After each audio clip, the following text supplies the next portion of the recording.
Hello and welcome back to my channel. I'd love to introduce you guys to something that has taken quite a while, but we are finally here. Welcome to Letters to My Younger Self. This is episode 1, and episode 1 is called what you see in the title, Love is Not Blinding. All right, so a few years ago, a year and a half or two ago, I hit my lowest point.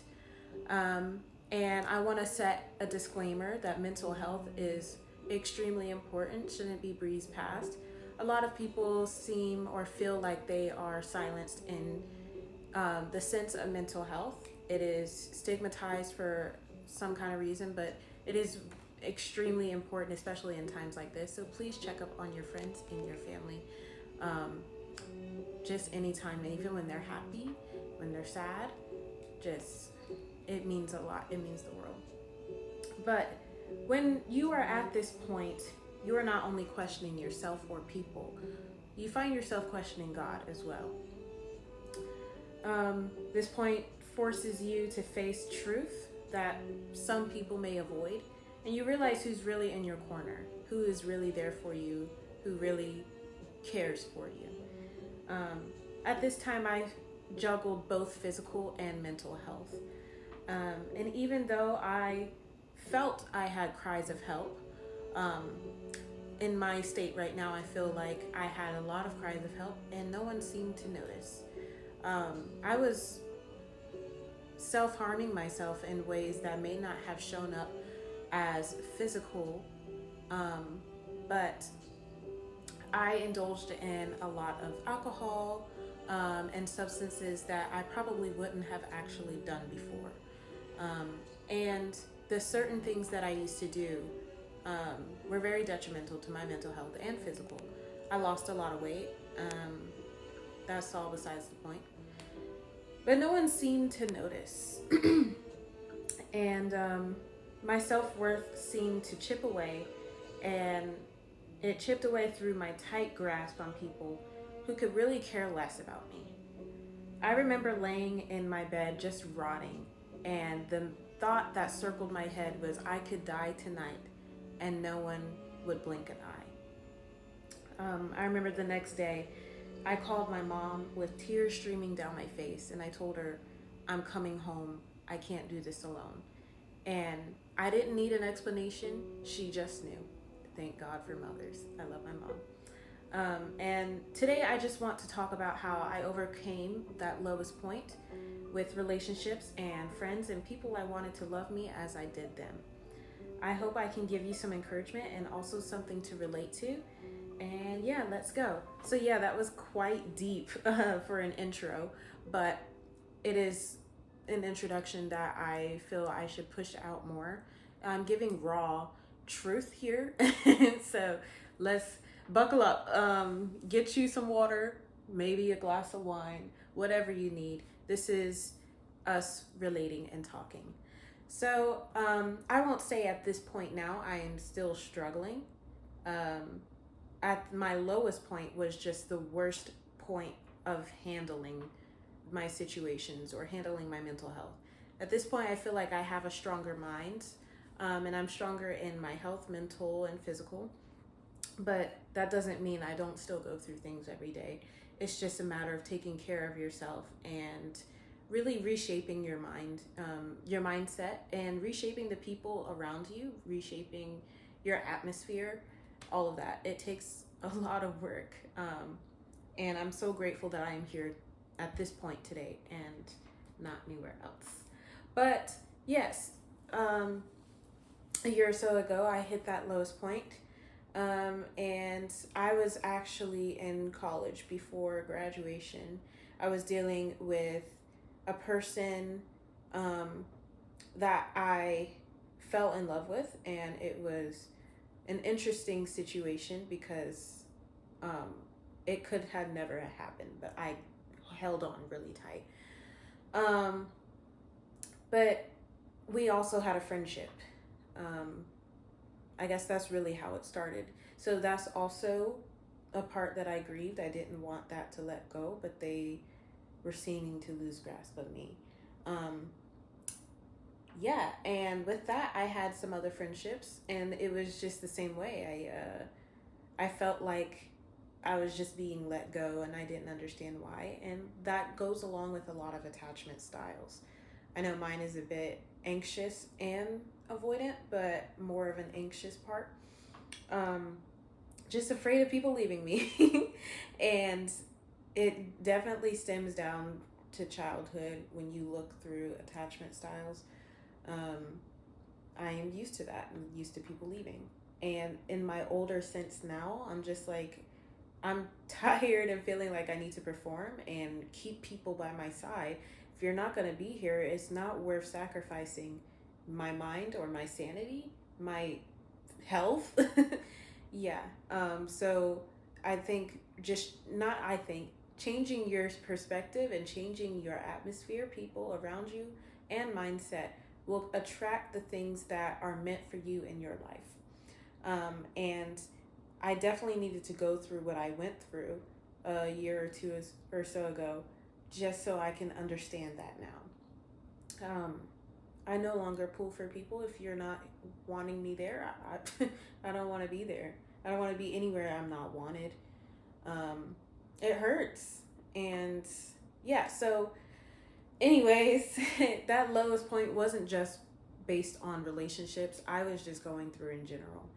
Um, I never felt pretty, and I didn't feel like I was enough. I felt like people were smarter than me, prettier than me, were capable of more things than me. There's always a comparing battle between me and my head, anxiety, all that stuff. Super slay, not slay. So I just remember that time being like, I had 100 million friends, and when I started to crumble because I'm normally a happy friend, I started to let people know I'm sad. They kind of dispersed. They're like, that's not the vibe. Understood, not the vibe. But I needed help. I needed people more than anything. I remember the person that I felt deeply for, I had a friendship with, and maybe a little more with. I remember telling them, like, I'm going to take a break, so if I don't reply to you, blah, blah, blah. And I remember them saying to me, like, I know you needed space. And I was like, what do you mean? I've needed my friends more than anything in this time. And they're just like, oh, LOL. And I just remember, like, I was going through alone. And at that same time, I also neglected a friendship back home because I was reaching for people that didn't even care about me. In turn, I got home, lost that relationship because not only was I getting neglected, I was neglecting who people that actually cared about me. But with that relationship, we didn't even talk about that in general. So I didn't even know that I was doing anything wrong until the last minute. Me now, I could have noticed. I can notice now. But I remember just having that phone call at my lowest. And they were just like, yeah, like, I said, like, if you decide to call me and blah, blah, blah, I was going to stick with my decision, and we're not going to be friends anymore. And I was like, okay, understood. And that person was very close to me and my family, so they were also friends with my sister.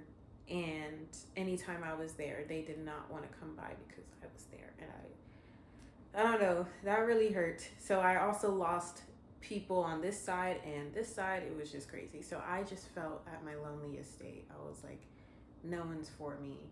I'm worthless. There's nothing for me. And I just remember, like, I'm legit living for people. Is that who I am now?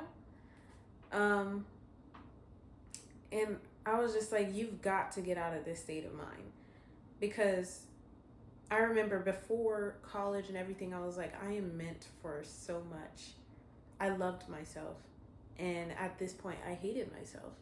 And with the people I surrounded myself with, they made me feel like I was worth nothing. I wasn't worth loving. I wasn't worth caring for. And that's all I ever gave to people. I was over loving, over caring. And I gave so much just to get nothing back.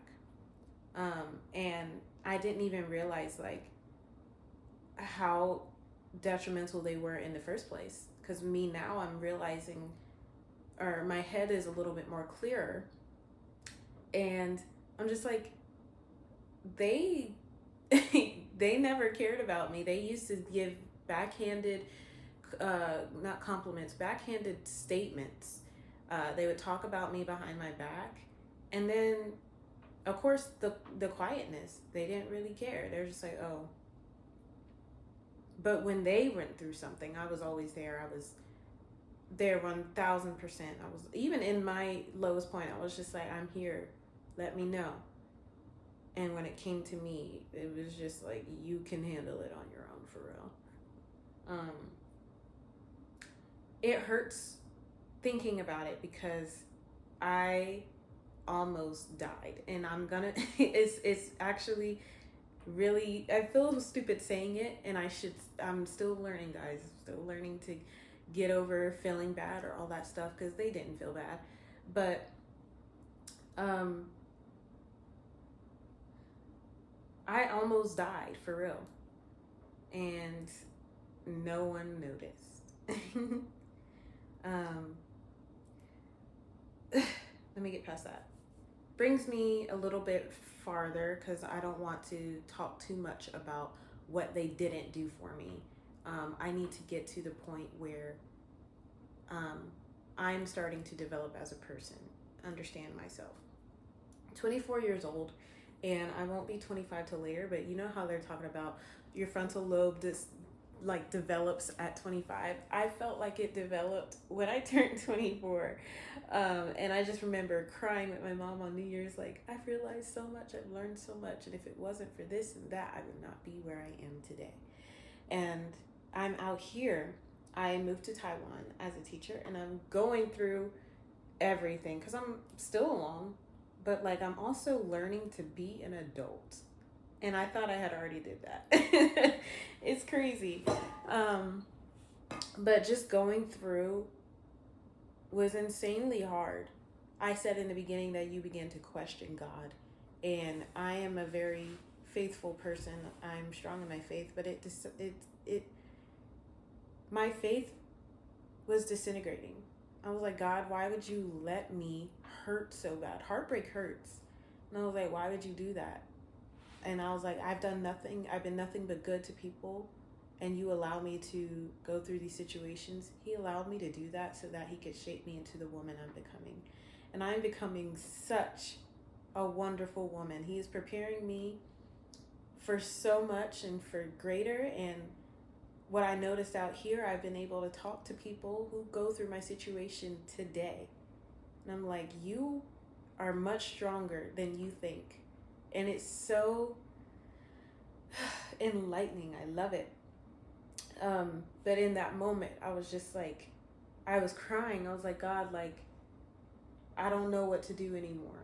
And I just, let me go. Just let me go. Because it hurt so bad.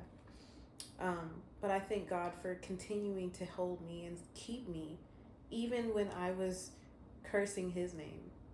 He loves me. And that's a love I can never trade or get rid of. And that's a love that I crave for. Because what I said in the beginning, I overlove. I don't overlove. I love like God first loved me. And if I can't get that back, I don't want it. Ooh, that was a word, period. Man, sometimes I can start talking for a long time and I forget what I was about to say. But it brings me to a point, and the title is Love is Not Blinding. So, even in friendships, relationships, people you desire or want to be with, I started putting this in my mind. Love is not blinding. So we hear the phrase a lot, love is blind. We even have a show called Love is Blind. We have blind dating, blah, blah, blah. When I'm going back to the Bible, love is patient, love is kind, love is not blind. Okay. Yeah, so when I say love is not blinding, love is intentional. Love is right in your face. When it's love, you know it.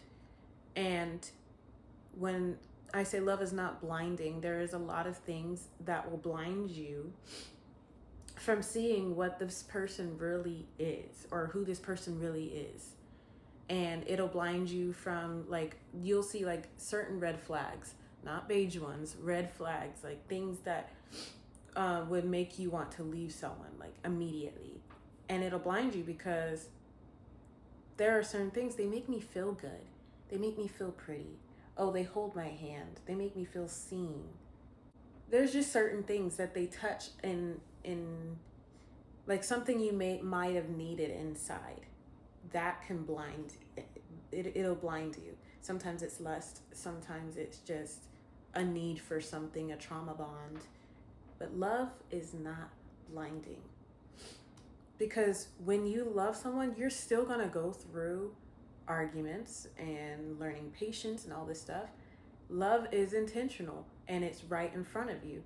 So even when you love someone, that doesn't mean it's gonna be sparkles all the time, even in friendships. Anybody you encounter, you are never blind to anything they do. Everyone has flaws. And that is something that I went through with a lot of my friendships. I think my pull and grasp was because I just wanted to be accepted. I wanted to be loved. I wanted to be noticed. I wanted a lot of things. It goes along with the attachment styles again. And I shouldn't have to sacrifice anything just to have that love. Love is not blinding. So I wanted to go through my journal and show you guys something I wrote. God has done a lot for me in the past year, sustaining me in my lowest, reminding me what is and isn't love. And He is showing me how precious everything is to Him. I still think about those that hurt me, let me go, and I will never understand why it was the way it was. And I'm learning to also forgive myself and be patient with myself and love myself. She is worth loving, caring for, all of the above. Silly of me to let it slip past me. Yes, of course, I've thought of my friends, a friend that had a similar situation and their person came and apologized. Why don't I get that? I was always open and communicative with them, and the way it happened as if they were just waiting on me to do it first. I should let go. And part of me has. I just know my love is pure and natural. So it's just confirmation that if I can't get that tenderness back, then it's not worth sacrificing any part of me. I'm learning to be more stern. I'm too forgiving in a world of people that live for themselves. Compassion should also be natural for everyone. So I watched a podcast, I think a lot of months ago, called Trying Not to Care. Super slay. Probably won't see my video, but it's okay. You definitely inspired me to do this podcast. So thanks. But when you go through things and then actually tell people about it, at times, I'm the person that's going to apologize. If they come to me and confront me, but when I confront them, they normally do that too. This time, I didn't get one. And that was actually hard because I was like, dang, like, was everything that went on between us wasted? We could still move on as like not friends, but like I want some kind of closure, And I remember coming to one of my friends and being like, hey, like, I didn't give them an explanation because I didn't feel like I needed to, but I was just like, a lot of events have hurt me and I decided to end our friendship, and they're just like, cool, slay. And I was just like, wow, just like that. And it was so weird to me. And I haven't heard from them ever since. And not that I'm looking for that, but like it took me a long time because even that kind of messed with my emotional. I was just like, that's even more confirmation that they didn't give to. And humans aren't made the same and they are not perfect. And they're not gonna love in the way that you expect them to. But every person has an assignment, and even when you feel like you're the assignment, that you need to be there because they were missing some kind of love, sometimes they are the assignment too. And just her being there, or the person being there, and even doing this was to teach me not only to let go, but that I am worth. Because yes, I question my worth a lot with friendships and people that I wanted to be potential lovers. I am not worth, what's the word? I am worth a lot more than words. I am worth a lot more than what you think. My worth does not come from what you feel about me. It comes from me and him. And it took me, it was definitely a journey, but it goes along again. Love is not blinding. And at that time, I definitely wasn't blind because it opened my eyes even further. Even though I craved for that need to talk again, maybe talk about how she made me feel, it doesn't matter. Maybe she knows, maybe she doesn't. But the ultimate thing is, you're out of my life now. And you don't get access to me anymore. And you don't get to do that anymore. And even if you were in my life, you have already lost access to the person you knew before. She's gone. She's dead. And yeah, I feel like I had so much more to say, guys. This is probably going to be a little bit of an introduction in episode 2. But thank you for coming to the first episode. I know it was a little bit wonky. First time doing this is so scary. But thank you for coming to episode 1. Love is not blinding. And I will be posting a schedule of when the podcast should post. Video cast, podcast, both, But yeah, that has been Letters to My Younger Self. And I hope you enjoyed it. Please leave a comment of anything you relate to. Be nice. And I look forward to seeing you soon. Bye.